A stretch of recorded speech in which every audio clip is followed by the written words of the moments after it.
நம்ம லெவல்ஸ் கொடுத்துருந்தோம் Friday levels எதுவும் வந்து இன்றைக்கி ஒர்க் ஆகலை. ஸோ அன்றைக்கே சொல்லியிருந்தேன் வார் இப்படியே கண்டினியூ ஆச்சு, இல்லை ஏதாவது பெரிய கேப் டவுன் ஆச்சுன்னா லெவல்ஸ் ஒர்க் ஆகாது அப்படின்னு சொல்லியிருந்தேன். லாஸ்ட் வீக் நம்ம பெருசாக லெவல்ஸ் கொடுக்கல.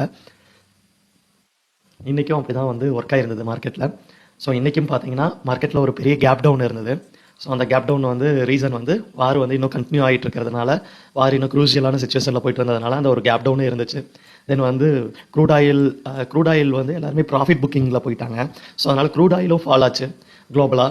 ஸோ அந்த ஃபால்னால ப்ராஃபிட் புக்கிங்கில் நிறையா பேர் பண்ணதுனால மார்க்கெட் வந்து ஓவராலாக ஃபால் ஆயிடுச்சு. ஃபால் ஆன மார்க்கெட் அகைன் ஏன் மேலே வந்துச்சு அப்படின்னு மட்டும் பார்த்தீங்க அப்படின்னா, லாஸ்ட் வீக் வந்து டே கேண்டலில் லெவல்ஸ் கொடுத்துருந்தேன் உங்களுக்கு. ஸோ அதை பார்த்துடலாம். ஸோ இதான் டே கேண்டலோட லெவல்ஸ். லாஸ்ட் வீக் சொல்லியிருந்தேன். ஸோ ஃபால் ஆச்சு அப்படின்னா இந்த லெவல்ஸ் எல்லாம் வந்து இம்பார்ட்டன்ட் லெவல் அப்படின்னு சொல்லிட்டு, அது ஏன் சொல்லியிருந்தேன்னா ப்ரீவியஸ் ஹிஸ்டாரிக்கல் டேட்டாவை பேஸ் பண்ணி தான் சொல்லியிருந்தேன். ப்ரீவியஸாக பார்த்தீங்கன்னா ஒரு சப்போர்ட் இடத்துலையும் மார்க்கெட் அக்யூரேட்டாக அங்கே ரியாக்ட் ஆகிட்டு இருந்தது. ஸோ அந்த டேட்டாவை பேஸ் பண்ணி தான் சொல்லியிருந்தேன். ஸோ அதே மாதிரி தான் இந்த லெவலுக்கு கொடுத்துருந்தேன் 23,820. ஸோ லாஸ்ட் வீக் மண்டே பார்த்துருந்தீங்கன்னா தெரியும், மண்டே வீடியோவில் இந்த லெவல் கொடுத்துருந்தேன்.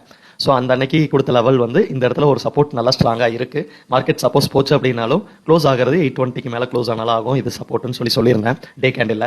ஸோ இன்றைக்கி மார்க்கெட் வந்து அந்த சப்போர்ட் ஜோனை ரீச் ஆகிட்டு ஃபால் ஆக ட்ரை பண்ணிச்சு, ஃபால் ஆகலை. எகைன் வந்து மேலே வந்துருச்சு. மேலே வந்த மார்க்கெட் இனி ரெசிஸ்டன்ஸ் ஒரு இடத்துல தேடும். ஸோ அந்த ரெசிஸ்டன்ஸுக்காக தான் மார்க்கெட் இவ்வளோ தூரம் மேலே வந்து இங்கே நிற்குது.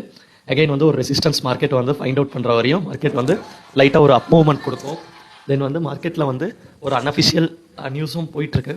அது என்னன்னு பார்த்தீங்க அப்படின்னா, இஸ்ரேலும் யூஎஸ்ஏவும் வாரம் வந்து ஸ்டாப் பண்ண போகிறதா ஒரு அன்அஃபிஷியல் நியூஸ், அன்வெரிஃபைட் நியூஸ் வந்து போயிட்டு இருக்கிறதுனால மார்க்கெட் வந்து ஒரு பவுன்ஸ் பேக் ஆயிருக்கு இன்னைக்கு. ஸோ எவ்வளோ தூரம் ஃபால் ஆகிருந்தாலும் எல்லாரும் வந்து டிப்பில் பை பண்ண ட்ரை பண்ணியிருக்காங்க. ஸோ அதனால் மார்க்கெட் மேலே வந்திருக்கு. ஸோ இப்போதைக்கு வந்து டேவோட சப்போர்ட்டை பேஸ் பண்ணி தான் நம்ம போக முடியும். மார்க்கெட் வந்து டிராஸ்டிக்காக ஃபால் ஆகிறதுனால. ஸோ தென் வந்து நம்ம பார்த்தீங்கன்னா இந்தியா விக்ஸ் வந்து 23ல் இருக்குது. ஸோ இந்தியா விக்ஸ் வந்து நார்மலாக 14 வரையும் இருந்துச்சுன்னா தான் நமக்கு வந்து நார்மலாக மூவ்மெண்ட் வந்து இருக்கும். ட்ரெண்ட் வந்து ஒரு ட்ரெண்டில் போயிட்டுருக்கும், ஒரு 2 நாள் ஒரு ட்ரெண்டில் போகும், அடுத்த நாள் ஒரு ட்ரெண்டில் போகும், ஒரு சின்ன மூவ்மெண்ட் இருக்கும். பட் வந்து இந்தியா விக்ஸ் வந்து இன்றைக்கி 23ல் போயிட்டுருக்கு. 23ல் போகுது அப்படின்னா வாலட்டைல் வந்து அங்கே அதிகமாக இருக்குன்னு அர்த்தம். வாலட்டைல்னா என்ன அப்படின்னு பார்த்தீங்க அப்படின்னா, ஆப்ஷன்ஸில் புட்டும் சரி காலும் சரி ரெண்டு சைடுமே வந்து பையர்ஸ் அதிகமாக இருக்காங்க அப்படின்னா அது வாலட்டைல் மார்க்கெட். இப்போ மார்க்கெட் வந்து அந்த சுச்சுவேஷனில் தான் இருக்குது. அதாவது புட் ஸ்ட்ரைக் ப்ரைஸஸும் நீங்கள் பார்த்தீங்க அப்படின்னா ஹையாக தான் இருக்குது. காலோட ஸ்ட்ரைக் ப்ரைஸஸ் பார்த்தீங்கன்னாலும் ஹையாக தான் இருக்குது. அது லோவாகாததுக்கு ரீசன் என்ன அப்படின்னா, மார்க்கெட்டில் வந்து டிகே நடக்கல. டிகே நடக்கணும் அப்படின்னா மார்க்கெட்டில் வாலட்டைல் இருக்கக்கூடாது. வாலட்டைல்னா அதிகமான பையர்ஸோ அதிகமான செல்லர்ஸோ இருக்கக்கூடாது. அப்படி இருக்கிறாங்க அப்படின்னா மார்க்கெட் வந்து இந்த மாதிரி வந்து ப்ரீமியம் ப்ரைஸஸ்லாம் குறையாமல் உங்களுக்கு ஸ்ட்ராங்காக இருக்கும். தென் நாளைக்கு எக்ஸ்பீரி இருக்குது. இந்த வீக்கெல்லாம் ஃபால் ஆன மூமெண்ட்டை கவர் பண்ணுறதுக்காக மேபி வந்து நாளைக்கு ஒரு மூமெண்ட் வந்து அப்சைடு கொடுத்துட்டு கூட அகைன் வந்து ஃபால் ஆகிறதுக்கும் சான்சஸ் இருக்குது. பட்